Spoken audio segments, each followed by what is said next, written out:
Shalom Bapak Ibu yang dikasihi Tuhan. Kita mau berbicara tentang pengampunan di dalam keluarga. Mengampuni merupakan urat nadi di dalam keluarga. Karena ketika saudara gagal mengampuni, maka itu berarti gagal bahagia. Gagal mengampuni, gagal diberkati. Gagal mengampuni berarti Anda juga gagal menerima pengampunan. Seperti dalam Matius 18, ketika raja itu mengampuni seorang hamba yang hutangnya demikian besar. Dan dia dibebaskan. Tapi ketika hamba ini bertemu dengan temannya, maka hamba ini berkata, bayar hutangmu. Kalau tidak aku jebloskan engkau ke dalam penjara. Padahal hutangnya sedikit dibanding dengan hutang dia yang besar. Jadi hamba ini merasa tidak menerima pengampunan yang sedemikian besar itu dari tuannya. Karena itu dia berlaku sedemikian kepada temannya yang berhutang sedikit. Dan ketika pengampunan ini engkau terima dengan cuma-cuma, maka kita pun harus belajar memberi dengan cuma-cuma. Freely receive, freely give.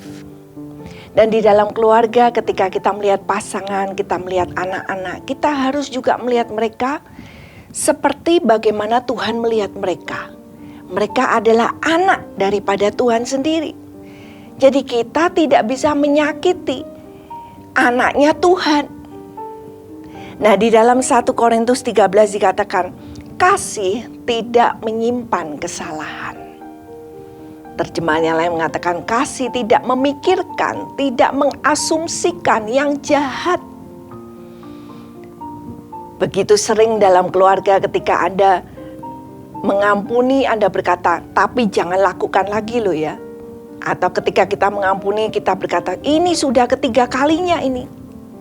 Jangan berani lakukan lagi. Nah, ketika kita belajar mengasihi, kasih tidak menyimpan kesalahan. Kita tidak mengungkit-ungkit yang lama. Yang lama dikuburkan, yang lama dibuang. Kasih tidak berasumsi memikirkan yang jahat. Tidak mengasumsikan, loh kok dia ngomong begini ya. Kok kelihatannya dia melengos. Dia kayak tidak perhatian kepadaku.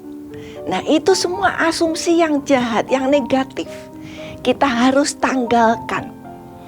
Nah, bagaimana saudara dan saya bisa mengampuni?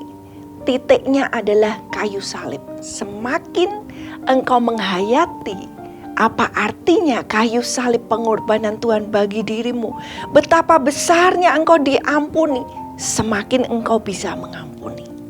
Karena itu ketika engkau mau mengampuni, datanglah kepada salib Yesus.